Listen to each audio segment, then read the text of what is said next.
Leçon 42, la nourriture suit. On va voir du nouveau vocabulaire lié à la nourriture, mais on va également voir une nouvelle notion cruciale en japonais. Première phrase que on a ceci. Est-ce que vous arrivez à la lire?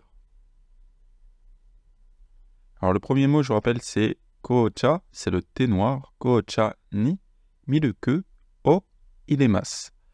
Alors, ici, plusieurs choses intéressantes. Alors déjà, miruku, vous pouvez vous en douter, ça veut dire du lait. En fait, ça vient de milk en anglais et ça veut donc dire du lait. Là, certains se demandent peut-être quelle est la différence entre miruku et gyunyu. En fait, gyunyu, c'est le mot japonais d'origine qui désigne spécialement du lait de vache, alors que miruku, c'est un mot plus moderne et passe-partout. Miruku, ça peut désigner n'importe quel type de lait, du lait d'amande, du lait d'avoine, du lait de vache également, hein. Mais voilà, n'importe quel lait, voilà, miruku, on peut l'utiliser.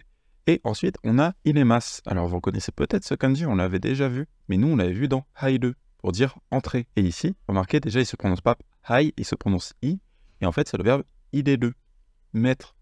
Alors, mettre, entrer, vous voyez peut-être qu'il y a un rapport, et c'est vrai. On va revenir sur ce schéma qu'on avait déjà évoqué dans une leçon précédente. On avait vu qu'en japonais, il y avait des verbes transitifs et des verbes intransitifs. Par exemple, il y avait suru et aru. En verbe transitif, c'est un sujet ga qui fait l'action sur un objet o, alors qu'en verbe intransitif, il n'y a pas d'objet. C'est le sujet qui fait et qui subit l'action. C'est la différence en gros entre faire et exister. C'est également la différence entre mettre et entrer. C'est-à-dire que mettre, c'est quelqu'un qui met quelque chose. Par exemple, je mets du lait dans mon thé.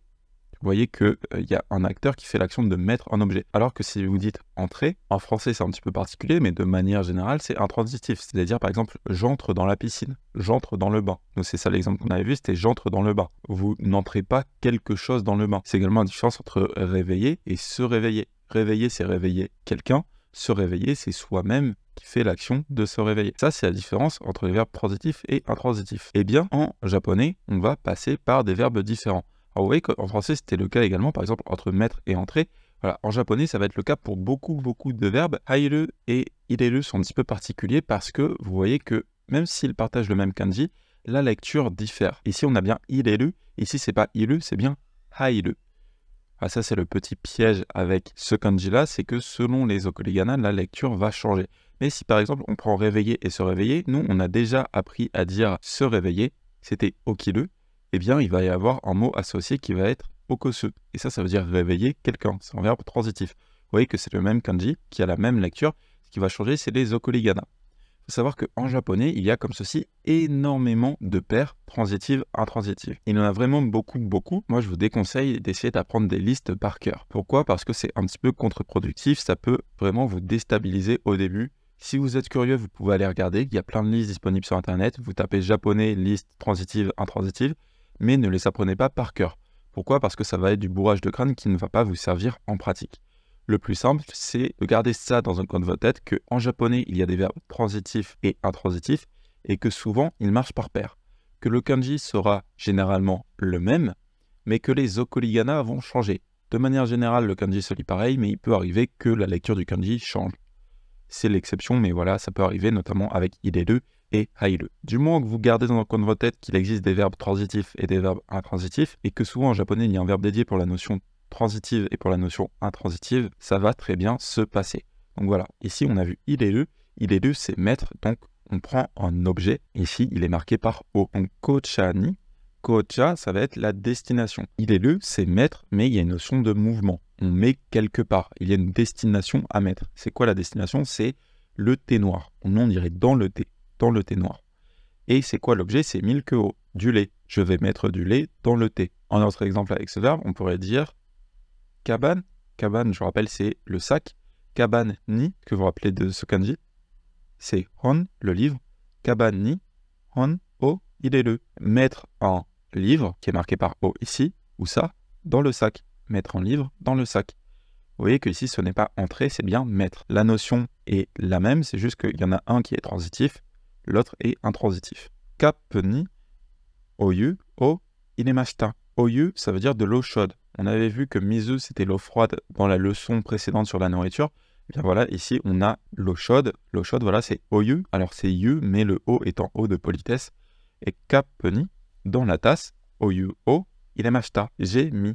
j'ai mis de l'eau chaude dans la tasse. J'ai mis de l'eau chaude dans la tasse. Au passage, ce oyu, vous le verrez très souvent quand vous allez dans les onsen ou dans les bains. Voilà, il sera parfois marqué en kanji, mais très souvent marqué directement comme ceci en hiragana. Voilà, si vous voyez yu, ça veut dire eau chaude, et c'est également utilisé pour dire en bain chaud du coup. Alors le mot pour bain, c'est bien ofuro, hein, mais quand vous allez dans des bains publics, voilà, souvent il y a marqué yu pour dire que c'est de l'eau chaude. Tsumetai jusu ga nomitai. Tsumetai, ça veut dire froid. Alors c'est froid pour en objet. Par exemple, jusu. Jusu, on avait vu que c'était une boisson, en jus ou une boisson. Donc en jus frais, en jus froid, mais nous en français on dirait en jus frais, ga nomitai, et donne envie de boire, donc nous on dirait j'ai envie de boire. J'ai envie de boire en jus frais. Tsumetai jusu ga est ici bien le sujet parce qu'on passe par la forme en taille. Jido hanbaiki de nomimono o kaimasu. Alors jido hanbaiki, c'est un mot qui peut faire peur, ça veut dire un distributeur automatique. Il y en a énormément au Japon, vous les verrez forcément si vous venez ici. Il y en a vraiment partout, partout, partout. Alors c'est un mot qui peut faire peur, il est attendu par le JLPT N5. Alors généralement vous n'aurez pas à connaître les kanji, mais je vous les donne. Dans tous les cas, c'est les kanji qui sont super utiles parce que si on les divise, en vrai on a jido. Jido, ça veut dire par soi-même. Et regardez, les verbes intransitifs en japonais, ça se dit jido shi. Jido shi, littéralement shi, ça veut dire en mot, et jido, ça veut dire qui bouge par soi-même. En verbe intransitif, c'est quoi? C'est en mot qui bouge par soi-même. Ça, vous n'avez pas à l'apprendre par cœur, mais je vous le montre juste pour voir que voilà, c'est des kanji qu'on avait déjà en fait évoqué. Jido, ça veut dire qui bouge par soi-même. Hanbai, ça va vouloir dire vendre, et ki, ça c'est un kanji que vous verrez très souvent, qui veut dire la machine. La machine, vous le verrez dans beaucoup de noms de machines. Donc voilà, c'est un mot qui peut faire peur, mais en vrai, quand on le divise, il n'est pas si impressionnant que ça. Donc jido hanbai ki, c'est un distributeur automatique, et on a des qui indiquent la limite de l'action. L'action, c'est quoi? C'est kaimasu, acheter. Acheter quoi? Nomimono o. J'achète des boissons au distributeur automatique. Kore wa nihon no ryori desu. Ryori, ça veut dire la cuisine. Alors on peut dire ryori suru pour dire cuisiner, ou on peut parler de cuisine de quelque part, ou plutôt du coup, nous on dirait presque de la nourriture de quelque part. Donc ça, on pourrait dire, ceci c'est de la cuisine japonaise. Vous voyez que c'est de la cuisine japonaise ou c'est de la nourriture japonaise, c'est un petit peu proche. En vrai, pour rester assez proche ici de la version japonaise, on va dire ceci est de la cuisine du Japon, ou directement ceci, concernant ceci, c'est de la nourriture japonaise. Ensuite, à ce moment-là, dans le rectangle, on voit gohan. En vrai, nous on l'avait déjà vu avant, dans la leçon précédente sur la nourriture. Gohan qui veut dire du riz cuit ou également en repas, avec ce go qui sera très souvent écrit directement en hiragana. Sandwichi, ça veut dire en sandwich. Onigiri, c'est en onigiri, ce sont les boulettes de riz japonaises. Je pense que vous voyez à quoi ça ressemble. Sinon, je vous invite à faire des recherches Google. Si jamais il y a de la nourriture que vous ne connaissez pas, voilà, c'est l'occasion d'approfondir un petit peu votre culture culinaire japonaise. Ce sont vraiment des choses qui sont très très mangées au Japon, donc ça vous sera bon à connaître. Bento, c'est en bento, souvent on dit bento directement maintenant en français, c'est un panier repas japonais. Voilà, c'est vraiment tous les paniers repas. En français, on peut dire une gamelle. Il y a vraiment toutes les formes, c'est tous les paniers repas qu'on apporte, ça s'appelle bento. Ramen, ce sont les ramen. Pasta, ce sont les pâtes. Voilà, ça vient de l'anglais ou de l'italien. Alors techniquement, en anglais, on dit pasta aussi, et ça vient directement de l'italien. Du coup, je ne sais pas s'ils ont copié sur le mot italien ou sur le mot anglais. Toujours est-il que pasta, voilà, c'est les pâtes, c'est pas très dur. Udon, ce sont l'udon. Je ne sais pas trop comment on dit en français, si on dit de l'udon ou de l'udon. Et voilà, ce sont des nouilles très très mangées au Japon qui sont assez épaisses. Pareil, je vous invite à faire une recherche sur, mais vous ne connaissez pas. Soba, ce sont des nouilles généralement qui contiennent de la farine de sarrasin, même si ce n'est pas obligatoire, et qui sont assez fines. Tempura, ce sont des tempura, donc de la friture assez légère japonaise. Sukiyaki, c'est en plat, voilà, ça ressemble à ça. Je vous conseille vraiment d'essayer, c'est excellent. En fait, vous mettez plein de choses dans une casserole que vous faites cuire, voilà, comme ceci, généralement avec de la viande de bœuf. Et ici, vous avez un œuf que vous, généralement, mettez cru, que vous battez, et vous laissez tremper, en fait, ceci dans l'œuf cru, et vous mangez. C'est vraiment excellent, excellent.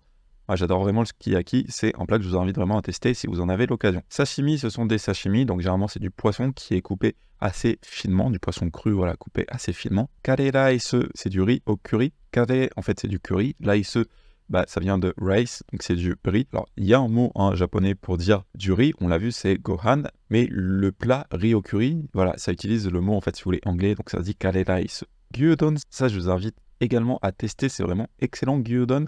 C'est en fait un bol de riz sur lequel il y a des morceaux de... Alors gyu, est-ce que vous vous rappelez? C'est du bœuf. En fait, c'est des morceaux de bœuf assez fins. Vous avez pas mal de restaurants de gyudon. En fait, c'est la restauration rapide ici au Japon. Mais c'est vraiment très très bon. C'est pas cher du tout.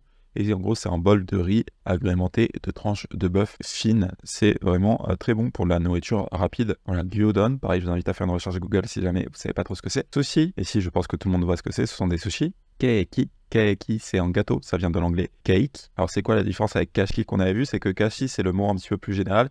Keiki c'est très connoté les gâteaux, notamment les gâteaux à l'occidental, voilà, ou kashi c'est vraiment tous les gâteaux de manière générale, keiki c'est très connoté, voilà, fraisier, framboisier, ce genre de choses, ces gâteaux un petit peu plus occidentaux dont nous on a l'habitude. Aisokurime, c'est la glace, ça vient de l'anglais, sato c'est le sucre, shio c'est le sel, shoyu c'est la sauce soja, extrêmement utilisée ici au Japon, donc c'est pratique à connaître, shoyu, la sauce soja. On pourrait utiliser cette phrase, sato, donc le sucre, sato o totte kudasai. Donc ici, sato, ça va être l'objet de notre verbe. Notre verbe, c'est totte kudasai, qui est le verbe toru, qui veut dire à la base prendre quelque chose, mais qui par extension veut également du coup dire passer. Alors en japonais, on ne dit pas passe-moi le sucre, on dit prends-moi le sucre.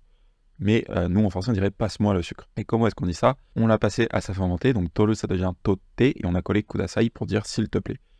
Sato totte kudasai, s'il te plaît, passe-moi le sucre. S'il vous plaît, passez-moi le sucre. Cette phrase, asa, nanika, tabemashita ka? Nanika, ça veut dire quelque chose. Remarquez, c'est le nani qui voulait dire quoi, qu'on a vu et revu à beaucoup de reprises, et on a collé le ka. Le ka, on avait vu que ça servait à poser des questions, mais que à la base, en fait, ça servait à exprimer le doute. Donc, si vous dites quoi et que vous exprimez le doute sur quoi, ça veut dire quelque chose. Donc, vous pouvez l'apprendre par cœur. Nanika, ça veut dire quelque chose. Nanika, ça veut dire quelque chose. Nanika tabemashita ka? Donc, est-ce que tu as mangé quelque chose? Est-ce que tu as mangé quelque chose?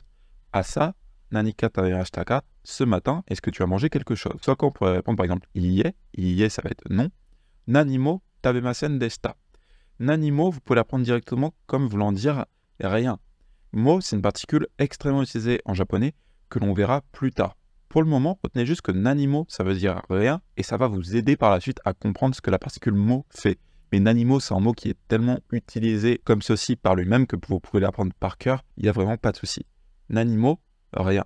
Iie, nanimo, tabemasen deshita. Donc la forme polie, négative, passée. Non, je n'ai rien mangé. Dans cette leçon, on a vu qu'en japonais, il y avait des verbes transitifs et intransitifs. On l'avait déjà évoqué avant. Mais ici, on a vu que souvent, en fait, ils marchaient par paire. Que souvent, ils partageaient la même base. Donc en fait, ils vont partager le même kanji. C'est les okoligana qui vont changer. Parfois, la lecture du kanji change. Dans la majorité des cas, le kanji sera lu de la même manière. C'est juste, voilà, la fin du verbe qui va changer. Vous n'avez pas besoin d'apprendre de liste de verbes transitifs, intransitifs. Vous pouvez aller en regarder une ou deux sur Internet, histoire d'avoir une idée de ce qui existe, mais ne les apprenez pas par cœur. Pourquoi? Parce que ça sera contre-productif. On va apprendre en fait les différents mots, comme on l'a fait jusqu'à présent, avec des phrases d'exemple, au fur et à mesure. C'est ce qu'il y a de plus efficace pour un apprentissage naturel du japonais. Il y a des patterns qui reviennent souvent, qui vous permettent de comprendre si un verbe est transitif ou intransitif, mais ça demande pas mal d'expérience. Donc ça ne sert à rien d'apprendre les règles ici à notre niveau, ça serait contre-productif. Voilà, pour le moment, sachez que ça existe, qu'il y a des paires, que oui, en japonais, le verbe réveiller et le verbe se réveiller est légèrement différent, mais en vrai, c'est comme en français, hein, réveiller et se réveiller, c'est légèrement différent. En français, on rajoute juste un mot, donc c'est un petit peu plus simple. En japonais, on va changer légèrement les okoligana, donc c'est peut-être un poil plus complexe, mais avec un petit peu d'expérience, ça se passera très bien. Donc voilà, n'apprenez pas de liste, vous prenez pas la tête avec ça, sachez-le, remarquez-le. Au moins le kanji, une fois que vous connaissez le kanji dans des verbes, vous connaissez généralement le kanji de l'autre verbe également. Donc ça sera quand même facile si vous voulez d'apprendre la paire associée une fois que vous la verrez. Et encore une fois, c'est une leçon où on a vu beaucoup de vocabulaire, donc je vous invite vraiment à passer par Anki pour faciliter vos révisions et votre apprentissage du vocabulaire. C'était la leçon 42, la suite de la leçon sur la nourriture.